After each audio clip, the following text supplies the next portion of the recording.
저는 올해로 105살이 되었습니다. 제 나이가 되면 사람들은 흔히 이런 말을 기대합니다. 자식과는 숨김없이 지내십시오. 부모 자식 사이에 무슨 비밀이 있습니까? 자녀가 물어보면 솔직히 대답해 주십시오. 저도 젊었을 때는 그렇게 믿었습니다. 부모와 자식 사이에는 벽이 없어야 한다고 생각했습니다. 자식이 묻는 말에 부모가 머뭇거리면 그것이 곧 서운함을 만드는 일이라고 여겼습니다. 많이 말해줄수록 자식이 안심하고 자세히 알려줄수록 자식이 부모를 더 이해할 것이라고 믿었습니다. 그러나 100년을 살아오면서 저는 그 믿음이 얼마나 위험한 착각이 될 수 있는지를 깨달았습니다. 오늘 저는 여러분께 조금 불편한 진실 하나를 말씀드리려 합니다. 자식이 무심코 던지는 어떤 질문에는 절대로 바로 답하지 마십시오. 답하는 순간 부모는 사랑받는 사람이 아니라 판단받는 사람이 될 수 있습니다. 그리고 한번 그렇게 보이기 시작하면 평생 가볍게 여겨질 수 있습니다. 이 말이 매정하게 들리실 겁니다. 어쩌면 마음 한쪽이 서늘해질 수도 있습니다. 자식이 묻는데 부모가 어떻게 대답을 안 한단 말인가? 내 자식인데 무엇을 숨긴단 말인가? 평생 자식 위에 살았는데 이제 와서 선을 긋는 것이 무슨 사랑인가? 그 마음 저는 충분히 이해합니다. 부모는 자식 앞에서 늘 약해집니다. 전화 한 통만 와도 반갑고 짧은 문자 하나에도 하루가 환해집니다. 엄마, 요즘 어때? 이 한마디에 마음속 문이 저절로 열립니다. 아버지, 돈은 괜찮으세요? 이 한마디에 괜히 고마워져서 통장 이야기까지 꺼내고 싶어집니다. 혼자 안 외로워하고 물으면 그동안 참았던 외로움이 목까지 올라옵니다. 그런데 제가 긴 세월 동안 수많은 가정을 목격하며 깨달은 것이 있습니다. 사랑하는 사이일수록 아무 말이나 다 해서는 안 됩니다. 가까운 사이일수록 지켜야 할 말에 문턱이 있습니다. 부모의 돈, 부모의 건강, 부모의 외로움, 부모의 재산은 자식에게도 함부로 열어 보일 수 없는 마지막 방입니다. 저는 차갑게 살라고 말씀드리는 것이 아닙니다. 자식을 의심하라고 말씀드리는 것도 아닙니다. 오히려 오래 사랑하려면 부모에게도 품위가 필요하다는 말씀을 드리고 싶습니다. 인천의 작은 아파트에 혼자 살던 68배 한 어머니가 있었습니다. 어느 겨울밤 아들이 전화를 걸어 이렇게 물었습니다. 엄마, 요즘 돈은 괜찮아? 그 어머니는 그 말이 너무 고마웠습니다. 그래서 연금이 얼마인지, 적금이 얼마 남았는지, 병원비가 얼마나 드는지 혼잣말하듯 다 이야기했습니다. 전화기 너머로 아들이 조용히 듣고 있었고 창밖에는 엘리베이터 올라가는 소리가 낮게 울렸습니다. 처음에는 그것이 관심처럼 느껴졌습니다. 그런데 몇 달이 지나자 아들의 말투가 조금씩 바뀌었습니다. 그 정도면 아직 괜찮네. 그럼 이번에는 누나 쪽을 좀 도와줘도 되겠네. 엄마는 생각보다 여유가 있잖아. 그 어머니는 그때서야 알았습니다. 자신은 안심시켜 주려고 대답했는데 자식은 어느 순간 그 대답을 기준으로 삼고 있었다는 것을요. 아무도 나쁜 사람이 아닙니다. 아들도 나쁜 마음으로 물은 것이 아니었습니다. 어머니도 잘못한 것이 없었습니다. 다만 두 사람 모두 몰랐던 것입니다. 어떤 질문에는 답보다 침묵이 관계를 더 오래 지킨다는 사실을 몰랐던 것입니다. 오늘 제가 말씀드릴 것은 자식에게 벽을 쌓는 법이 아닙니다. 부모가 부모의 자리를 잃지 않는 법입니다. 자녀의 질문 앞에서 무너지지 않는 법입니다. 사랑을 잃지 않으면서도 가볍게 보이지 않는 법입니다. 가장 먼저 말씀드리고 싶은 것은 이것입니다. 자식이 묻는다고 해서 부모의 하루를 전부 펼쳐 보일 필요는 없습니다. 엄마, 요즘 뭐해 아버지? 하루 종일 심심하지 않으세요? 혼자 있으면 뭐 하면서 지내세요? 이런 질문은 겉으로 보면 아주 평범합니다. 듣기에 따라서는 따뜻한 관심처럼 느껴집니다. 그래서 많은 부모님들이 그 말 한마디에 마음이 풀어집니다. 기다렸다는 듯이 말합니다. 뭐 하긴 뭐래. 그냥 하루 종일 집에 있지. 아무도 전화 안 하고 밥도 혼자 먹고 텔레비전만 보고 있지. 그런데 여러분, 이런 대답이 반복되면 자식의 마음속에는 조용한 그림 하나가 만들어집니다. 우리 엄마는 하루 종일 아무것도 하지 않는 사람, 우리 아버지는 자기 삶이 없는 사람, 언제든 내가 들여다보고 판단하고 지시해도 되는 사람, 부모는 그저 외로워서 한 말인데 자식은 그 말을 부모의 전부로 받아들이기 시작합니다. 저는 이것을 문간의 법칙이라고 부릅니다. 집에는 대문이 있고 현관이 있고 문간이 있고 안방이 있습니다. 사랑하는 자식이라고 해서 언제나 신발도 벗지 않고 안방까지 뛰어들어와도 되는 것은 아닙니다. 집이 따뜻하려면 문이 있어야 하고 문이 있으려면 문턱이 있어야 합니다. 문턱은 사람을 내쫓기 위해 있는 것이 아닙니다. 서로의 자리를 지키기 위해 있는 것입니다. 제가 이른을 조금 넘겼을 때 서울 마포에서 오래 미용실을 하던 박순자 씨를 알게 되었습니다. 그분은 30해 가까이 동네 사람들의 머리를 만지며 살았습니다. 손이 참 야무진 분이었습니다. 손님이 오면 늘 따뜻한 보리차를 내놓았고 미용실 구석에는 오래된 선풍기가 여름마다 덜덜거리며 돌아갔습니다. 그런데 66세 미용실을 접고 나서부터 그분의 하루가 갑자기 넓어졌습니다. 그분에게는 딸이 하나 있었습니다. 결혼해서 일산에 살던 딸은 일주일에 두세 번 전화를 했습니다. 어느 날 딸이 물었습니다. 엄마, 요즘 하루 종일 뭐해? 박순자 씨는 그 말이 반가웠습니다. 그래서 있는 그대로 대답했습니다. 뭐 하긴 뭘 하니? 아침 먹고 앉았다가 텔레비전 좀 보다가 또 누웠다가 저녁 먹고 자지. 하루가 너무 길다. 처음에 딸은 마음 아파했습니다. 엄마, 그러면 안 되지. 뭐라도 해야지. 그 말이 고마워서 박순자 씨는 다음 전화에서도 더 많이 말했습니다. 오늘도 아무 데도 안 나갔다. 점심은 그냥 물에 밥 말아 먹었.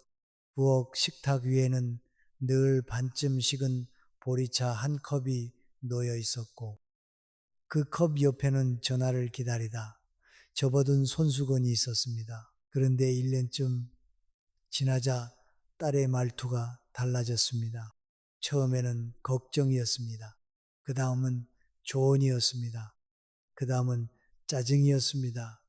엄마는 왜 그렇게 아무것도 안 해? 그러니까 자꾸 우울해지는 거야. 맨날 집에만 있으면서 왜 나한테만 그러는데 박순자 씨는 어느 날 제게 이렇게 말했습니다.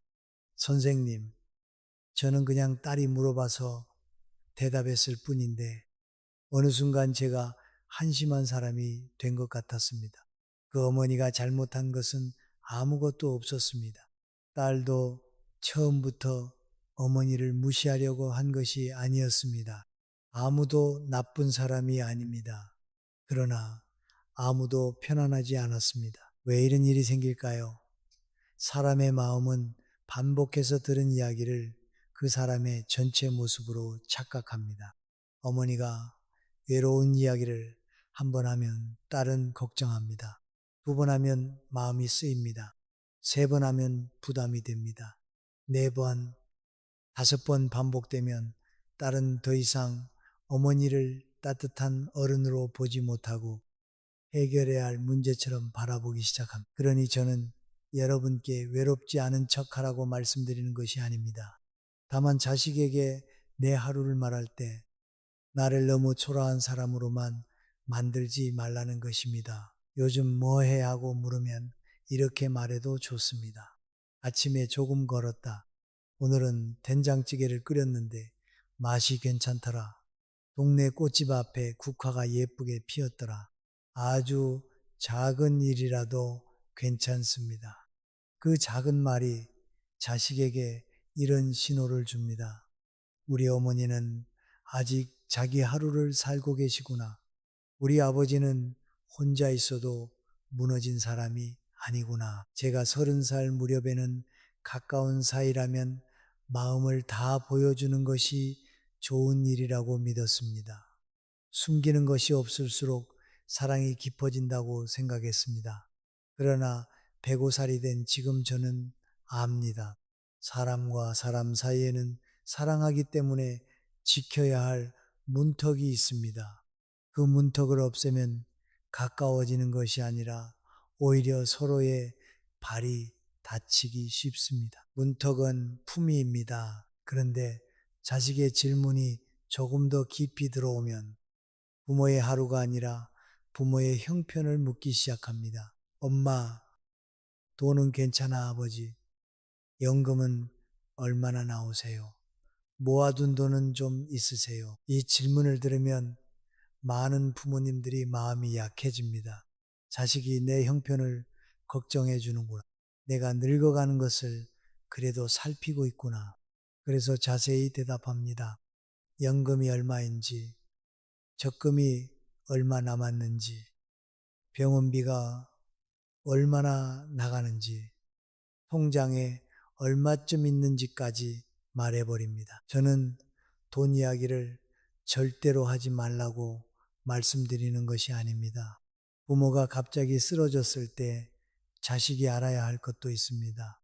그러나 모든 형편을 너무 일찍, 너무 자세히, 너무 감정적으로 열어 보이는 것은 조심해야 합니다. 저는 이것을 저울의 법칙이라고 부릅니다. 저울은 원래 물건의 무게를 재기 위해 있는 것입니다. 그런데 사람 사이의 사랑이 저울 위에 자꾸 올라가면 이상한 일이 생깁니다. 따뜻하던 마음이 차가운 숫자가 되고 걱정하던 말이 계산의 기준이 됩니다. 돈은 한번 숫자로 말해지는 순간 관계 안에서 쉽게 사라지지 않습니다. 제가 80을 넘겼을 때 대전에서 평생 철물점을 하던 이종필 씨를 알게 되었습니다. 그분은 젊어서부터 손이 거칠었습니다. 못과 망치, 수도꼭지와 전선, 그런 것들을 만지며 한평생을 살았습니다. 가게 안에는 늘 기름 냄새와 쇠 냄새가 섞여 있었고 계산대 옆에는 작은 라디오 하나가 낮은 소리로 흘러나오곤 했습니다. 아내가 세상을 떠난 뒤 그분은 작은 빌라에서 혼자 지냈습니다. 어느 날 큰아들이 찾아와 함께 저녁을 먹었습니다. 된장찌개가 조금 작고 식탁 위에는 오래된 플라스틱 반찬통이 몇 개 놓여 있었습니다. 식사가 끝날 무렵 아들이 조심스럽게 물었습니다.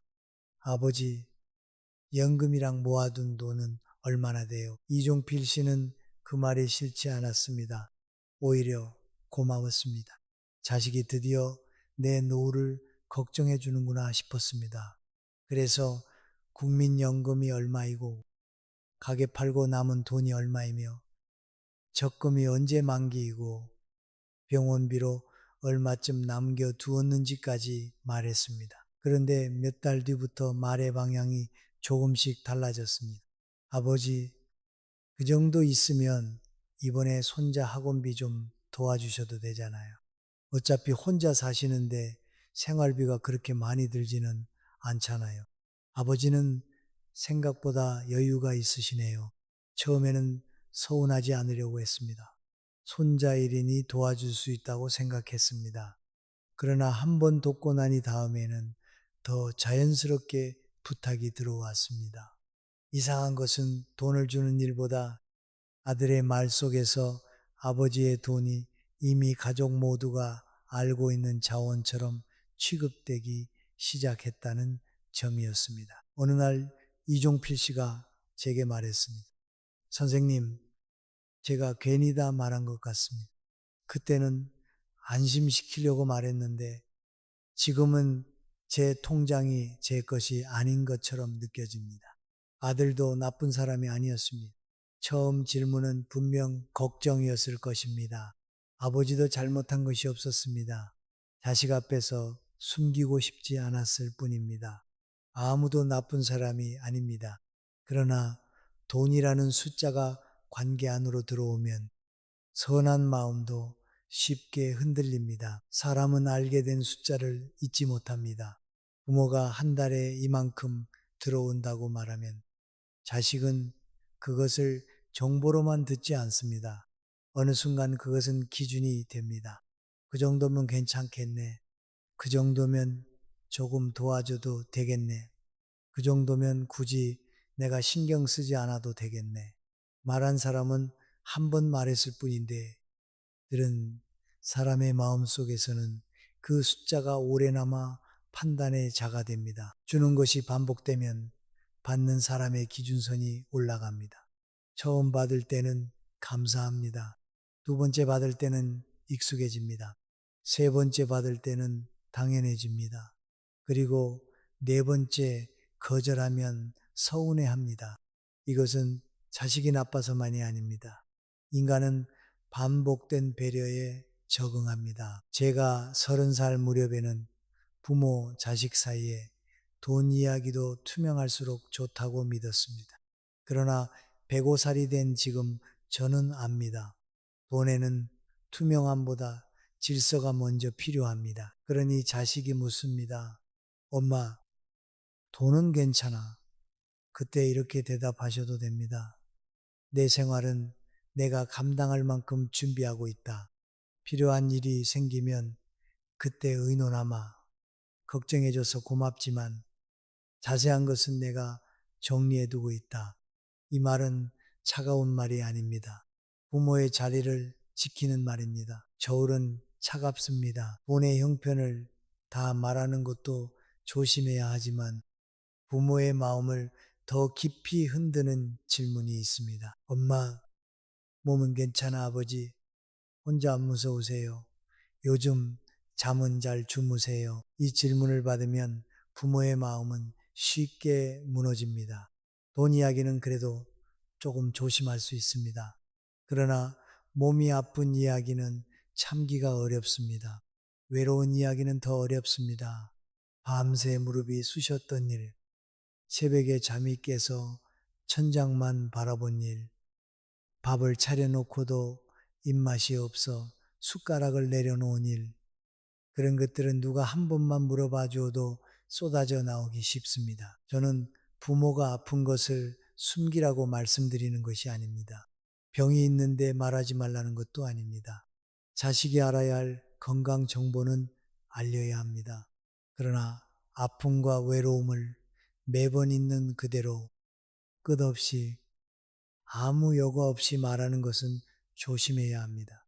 처음에는 걱정을 부릅니다. 그러나 반복되면 그 걱정이 어느 순간 권리가 됩니다. 저는 이것을 열쇠의 법칙이라고 부릅니다. 열쇠는 문을 열기 위해 있는 물건입니다. 믿는 사람에게 열쇠를 맡기면 마음이 놓입니다. 그러나 열쇠를 가진 사람은 자신도 모르게 이렇게 생각하기 쉽습니다. 내가 이 문을 열 수 있다. 내가 이 집안을 살필 수 있다. 내가 필요하다고 판단하면 언제든 들어갈 수 있다. 열쇠를 준 사람은 도움을 받았지만 받은 사람은 어느 순간 관리할 권리를 느끼게 됩니다. 제가 85 무렵 부산 영도에서 작은 생선 가게를 하던 한명숙 씨를 알게 되었습니다. 그분은 젊어서부터 새벽 시장을 다녔습니다. 손에는 늘 바닷물 냄새가 배어 있었고 겨울에도 가게 앞 고무대야에는 얼음 섞인 물이 출렁였습니다. 남편을 먼저 보내고 난 뒤에는 오래 살던 집에서 혼자 지냈습니다. 베란다에는 말린 생선 몇 마리가 줄에 걸려 있었고 현관 앞에는 푸른색 고무 슬리퍼가 가지런히 놓여 있었습니다. 그분에게는 아들이 하나 있었습니다. 아들은 서울에서 직장을 다녔고 일주일에 한 번쯤 전화를 했습니다. 어느 날 아들이 물었습니다. 엄마, 몸은 괜찮아? 혼자 있으면 무섭지 않아? 그 말에 한명숙 씨는 그동안 참았던 말이 터졌습니다. 무릎이 밤마다 쑤신다. 새벽 3시에 깨면 다시 잠이 안 온다. 가끔은 누가 문을 열고 들어올까봐 무섭다. 밥을 해도 같이 먹을 사람이 없으니 목이 맨다. 아들은 처음에 많이 걱정했습니다. 전화를 더 자주 했습니다. 약은 챙겨 먹었는지 물었습니다. 병원은 다녀왔는지 확인했습니다. 한명숙 씨는 그 관심이 고마웠습니다.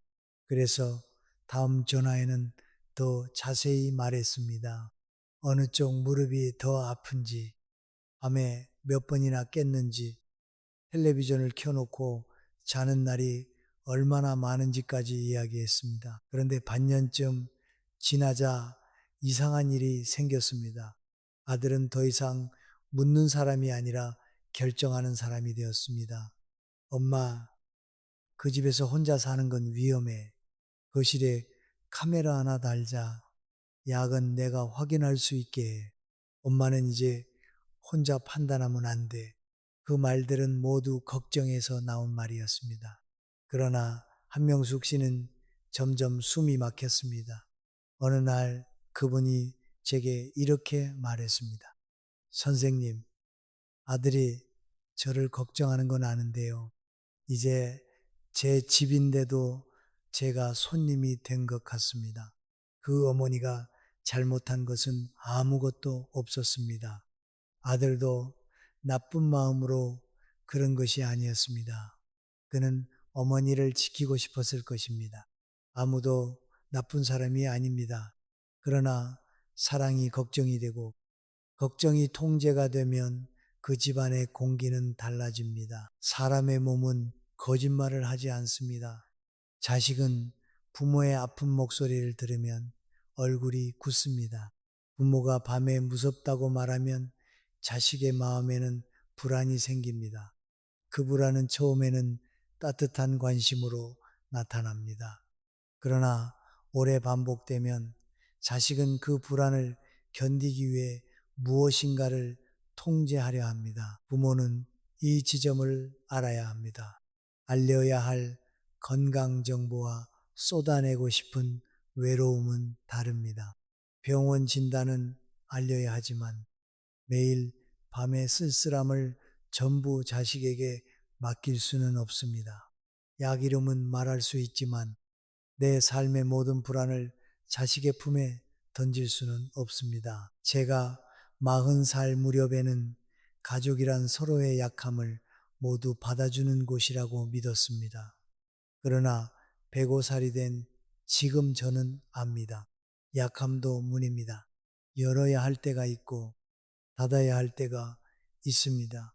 너무 자주 열면 바람이 들어와 집안의 온기가 사라집니다. 그러니 몸은 괜찮아 하고 물으면 이렇게 말할 수 있습니다. 무릎은 좀 불편하지만 병원 다니며 관리하고 있다. 잠이 얕을 때가 있지만 낮에 조금 걷고 있다. 혼자 있는 시간이 길긴 하지만 요즘은 이웃 복지관에 한 번씩 나간다. 이 말들 속에는 아픔도 있고 중심도 있습니다. 약함도 문입니다. 하지만 제가 긴 세월을 살아오며 가장 조심해야 한다고 느낀 질문은 따로 있습니다. 그것은 하루보다 깊고 형편보다 차갑고 건강보다 더 날카로운 질문입니다. 바로 재산에 관한 질문입니다. 엄마, 집은 나중에 어떻게 할 생각이야, 아버지? 통장은 정리해 두셨어요. 보험은 누구 앞으로 되어 있어요. 이 질문을 듣는 순간 부모의 마음은 복잡해집니다. 한편으로는 서운합니다. 아직 내가 살아있는데 벌써 그런 이야기를 하나 싶습니다. 또 한편으로는 이해도 됩니다. 자식들도 자기 삶이 있고 집값은 높고 사는 일은 힘들고 형제 사이에 나중에 싸움이 생길까봐 미리 묻는 것일 수도 있습니다. 그러나 100년을 살아오며 제가 목격한 많은 가정은 그렇지 않았습니다. 재산 이야기는 너무 일찍 열리는 순간 미래에 있어야 할 계산을 현재의 밥상 위로 끌고 옵니다.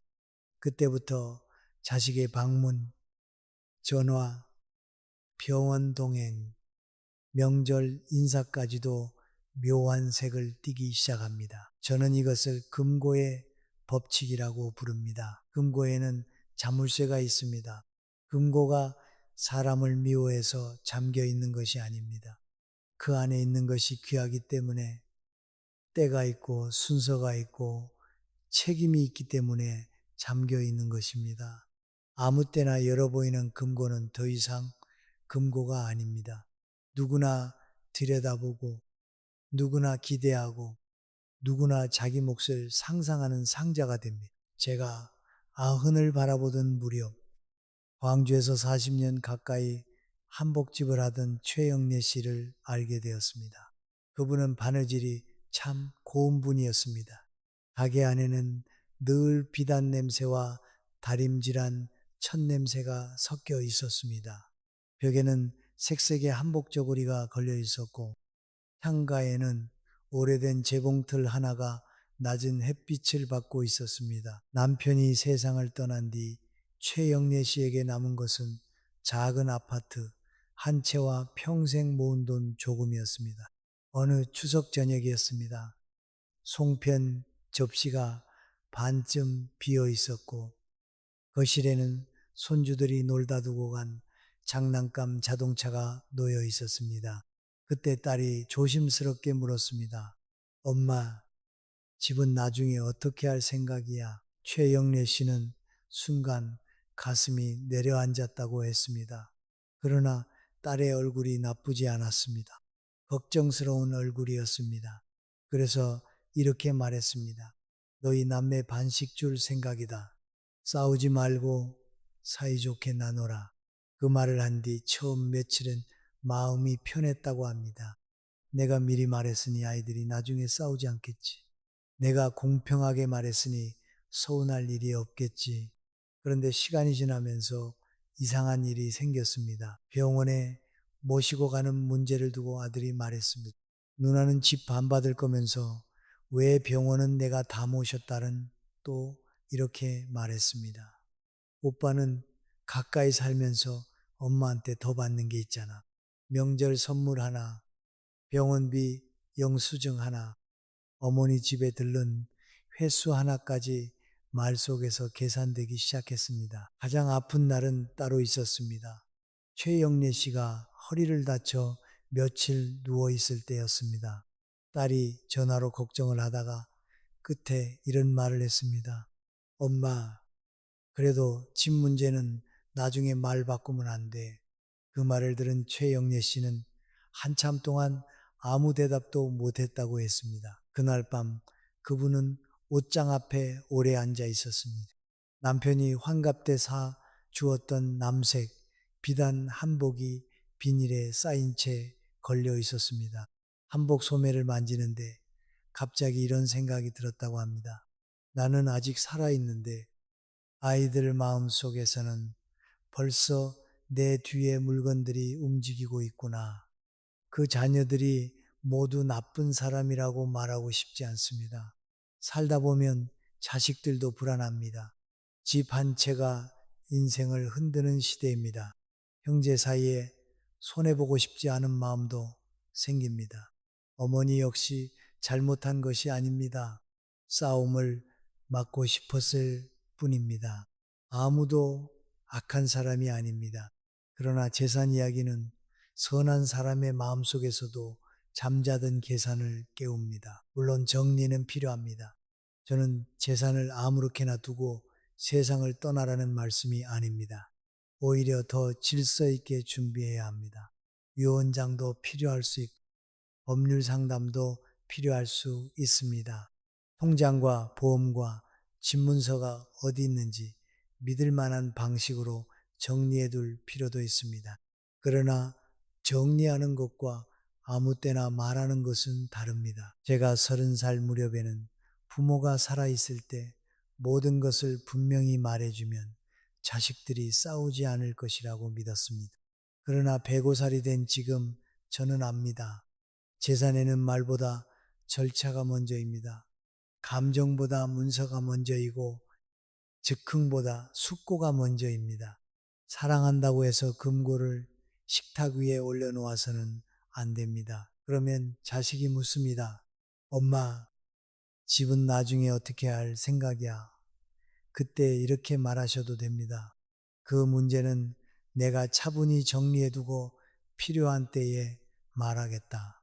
지금 밥 먹는 자리에서 할 이야기는 아니다.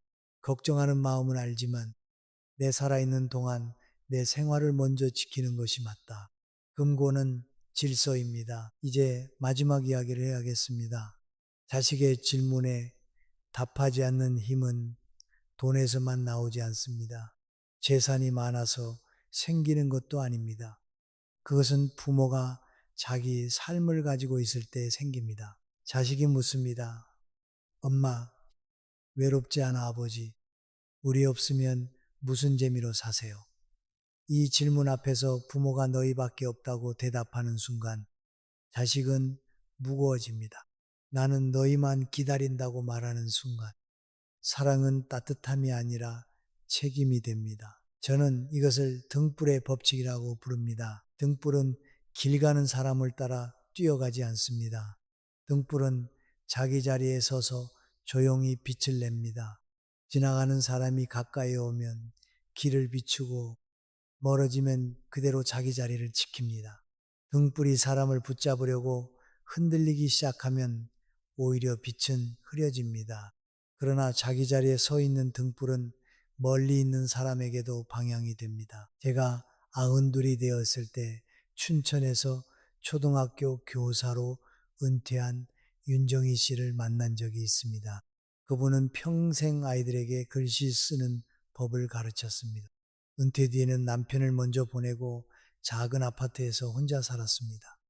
거실 창밖에는 은행나무 한 그루가 있었고 가을이면 노란 잎이 베란다 난간에 내려 앉았습니다. 처음 혼자가 되었을 때 윤정희 씨는 자식들의 전화만 기다렸습니다. 자식이 전화해서 엄마 외롭지 않아 하고 물으면 늘 이렇게 대답했습니다. 외롭지. 너희가 안 오면 무슨 재미가 있겠니? 처음에는 자식들이 미안해했습니다. 그러나 일이 바쁘고 손주 일정이 생기고 며느리와 사위의 형편이 끼어들면서 약속은 자주 미뤄졌습니다. 그러면 윤정희 씨는 더 서운해졌고 자식들은 더 부담스러워졌습니다. 어느 날 딸이 전화 끝에 조심스럽게 말했습니다. 엄마, 전화할 때마다 마음이 너무 무거워. 그 말을 듣고 윤정희 씨는 크게 상처받았습니다. 내가 자식을 키운 세월이 얼만데 이제 내 외로움도 부담이란 말인가. 그렇게 생각했습니다. 그 무렵 동네 주민센터에서 서예반을 모집했습니다. 어느 수요일 아침 비가 조금 내리던 날 우산을 들고 주민센터까지 걸어갔습니다. 교실 문을 여니 목물 냄새가 은은하게 났고 긴 책상 위에는 하얀 화선지가 가지런히 놓여 있었습니다. 처음 쓴 글자는 삐뚤었습니다. 손도 떨렸습니다. 그런데 이상하게 마음이 조용해졌다고 합니다. 먹을 갈고 붓을 들고 한 획을 긋는 동안에는 휴대전화 생각이 나지 않았습니다. 몇 달 뒤 아들이 물었습니다. 엄마, 요즘 외롭지 않아? 예전 같으면 기다렸다는 듯이 서운함을 말했을 것입니다. 그런데 윤정희 씨는 이렇게 대답했습니다. 외로울 때도 있지. 그런데 수요일마다 서예를 배우러 간다. 글씨가 아직 마음처럼 안 되지만 재미가 있다. 아들은 잠시 조용하더니 웃으며 말했습니다.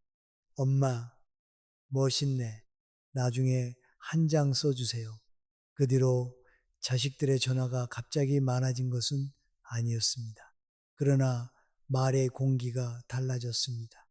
윤정희 씨가 제게 그 이야기를 들려주며 웃었습니다. 선생님, 제가 아이들을 덜 사랑하게 된 것이 아닌데 덜 매달리니 오히려 더 가까워진 것 같습니다. 여러분께 한 가지 질문을 드리겠습니다. 오늘 하루 당신은 자제분의 말 한마디를 몇 번이나 되씹었습니까? 아들이 왜 전화를 짧게 끊었는지, 딸이 왜 주말에 못 온다고 했는지, 며느리의 목소리가 왜 차갑게 느껴졌는지, 그런 생각들이 하루의 절반을 채우고 있지는 않습니까? 그리고 정작 오늘 당신 자신은 무엇을 먹었는지, 무엇을 보았는지, 무엇을 기뻐했는지 떠올리려 하면 쉽게 떠오르지 않지는 않습니까? 저는 여러분을 탓하려는 것이 아닙니다. 부모가 자식을 생각하는 것은 자연스러운 일입니다. 어머니의 마음은 원래 자식 쪽으로 기울어 있습니다. 다만 105년을 살아보니 깨달았습니다. 자식을 향해 기울어진 마음만으로는 노년을 버티기 어렵습니다. 마음에도 의자가 필요합니다. 내가 앉을 자리, 내가 쉬어갈 자리, 내가 나 자신으로 존재할 자리가 필요합니다. 제가 30살 무렵에는 사랑이란 붙잡는 것이라고 생각했습니다. 오래 말하고 많이 설명하고 끝까지 곁에 두는 것이 사랑이라고 여겼습니다. 그러나 105살이 된 지금 저는 압니다. 사랑은 붙잡는 손보다 자기 자리에 서 있는 등불에 더 가깝습니다. 그러니 오늘부터 품이 있는 대답 몇 가지를 마음에 준비해 두십시오. 그건 내가 천천히 생각해서 말하마. 걱정해줘서 고맙지만 지금은 내가 감당하고 있다. 필요한 때가 오면 내가 먼저 이야기하겠다. 외로울 때도 있지만 내 하루를 조금씩 만들어 가고 있다. 등불은 서 있습니다. 이제 오늘의 이야기를 마무리하려 합니다. 저는 오늘 여러분께 5가지 지혜를 말씀드렸습니다. 질문에도 문턱이 있다는 것. 형편을 다 말하면 그것이 기준이 된다는 것. 약함을 다 보이면 걱정이 권리가 된다는 것. 재산 질문에는 침묵이 품위가 된다는 것. 그리고 대답하지 않는 것도 사랑이라는 것. 이 5가지 이야기는 모두 하나의 진실로 이어집니다. 부모는 자식에게 사랑받기 위해 자기 전부를 내놓는 사람이 아닙니다. 부모는 자식을 사랑하면서도 끝까지 자기 삶의 주인으로 남아야 하는 사람입니다. 제가 90 무렵 수원에서 한 어머니를 만난 적이 있습니다. 그날은 비가 조금 내렸고 그분은 짙은 보라색 우산을 들고 있었습니다. 남편을 먼저 보내고 혼자 살던 분이었습니다. 자식들에게 늘 모든 것을 말하던 분이었습니다.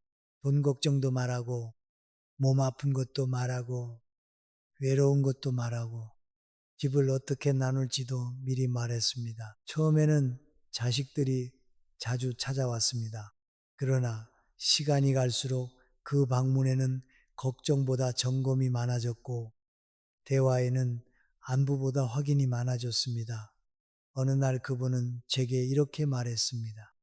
선생님, 저는 사랑받고 싶어서 다 말했는데 어느 순간 아이들 앞에서 제가 허술한 사람이 된 것 같았습니다. 그 뒤로 그분은 조금씩 달라졌습니다. 자식이 돈을 물으면 내 생활은 내가 감당하고 있다고 말했습니다. 몸이 괜찮으냐고 물으면 병원 다니며 관리하고 있다고 말했습니다. 외롭지 않으냐고 물으면 외로울 때도 있지만 목요일마다 친구들과 걷는다고 말했습니다. 재산을 물으면 그 문제는 차분히 정리해두고 필요한 때에 말하겠다고 말했습니다. 몇 달 뒤 그분이 다시 저를 찾아왔습니다. 비슷한 보라색 우산을 들고 있었고 얼굴은 전보다 훨씬 편안해 보였습니다. 그분이 웃으며 말했습니다. 이제야 자식에게 덜 서운하고 나에게 덜 미안합니다. 저는 그 말이 참 오래 남았습니다. 자식에게 덜 서운하고 나에게 덜 미안한 삶. 어쩌면 노년의 평안은 거기서 시작되는지도 모릅니다.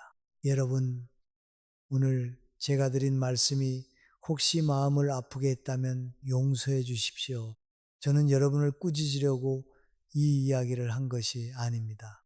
여러분이 너무 많이 사랑했기 때문에 너무 쉽게 대답했고 너무 빨리 열어주어 너무 오래 기다렸다는 것을 압니다. 여러분은 충분히 잘하셨습니다. 자식이 물어볼 때 반가운 마음에 모든 형편을 말해주던 그 마음, 혼자 아픈 밤을 견디다 전화 한 통에 울컥하여 외로움을 쏟아내던 그 마음, 형제끼리 싸우지 말라고 미리 재산 이야기를 꺼내던 그 마음, 그 모든 마음은 못난 마음이 아니었습니다. 모두 사랑에서 나온 마음이었습니다. 방법이 때로 서툴렀을지 모릅니다. 말이 때로 너무 길었을지 모릅니다. 침묵해야 할 자리에서 너무 빨리 대답했을지도 모릅니다. 그러나 그 마음 자체는 한 번도 잘못된 적이 없습니다. 저는 그것을 압니다. 105년을 살아오며 수많은 부모의 눈물을 보았기 때문에 압니다. 그리고 여러분도 이제는 그것을 아셔야 합니다. 우리는 완벽한 방법으로 사랑하지 못했을 수 있습니다. 그러나 우리는 온 마음으로 사랑했습니다. 그것으로 충분합니다. 이제부터 조금만 달라지면 됩니다. 자식을 덜 사랑하라는 것이 아닙니다. 자식에게 마음을 닫으라는 것도 아닙니다. 다만 대답하기 전에 한 박자 쉬어 보십시오. 그 한 박자가 부모의 품위를 지킵니다. 그 한 박자가 관계의 온도를 지킵니다. 그 한 박자가 평생 가볍게 보이지 않는 힘이 됩니다. 내일 아침부터 하나만 해보십시오. 자식에게서 질문이 오면 바로 답하지 말고 먼저 물 한 잔을 천천히 마셔 보십시오. 그리고 마음속으로 이렇게 물어보십시오. 지금 이 말은 꼭 알려야 할 말인가? 아니면 외로워서 붙잡고 싶은 말인가? 꼭 알려야 할 말이면 차분히 말하십시오. 붙잡고 싶은 말이면 조금 덜어내고 말하십시오. 걱정해줘서 고맙다. 나는 내 나름대로 잘 지내고 있다. 이 한 문장이면 충분할 때가 많습니다. 그리고 오늘 자신을 위해 작은 일 하나를 하십시오. 동네를 천천히 걸어도 좋습니다. 오래된 친구에게 안부를 물어도 좋습니다. 책 한 페이지를 읽어도 좋습니다. 따뜻한 차 한 잔을 마시며 창밖을 바라보아도 좋습니다.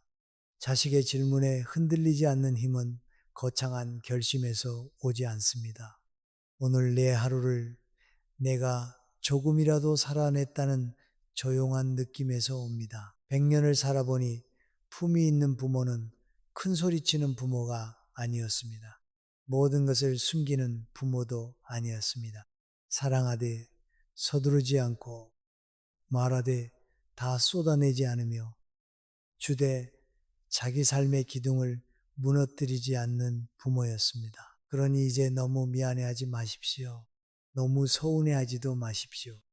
이미 지나간 대답들은 지나간 대답들입니다. 오늘부터 새 문장을 가지면 됩니다. 오늘부터 새 침묵을 가지면 됩니다.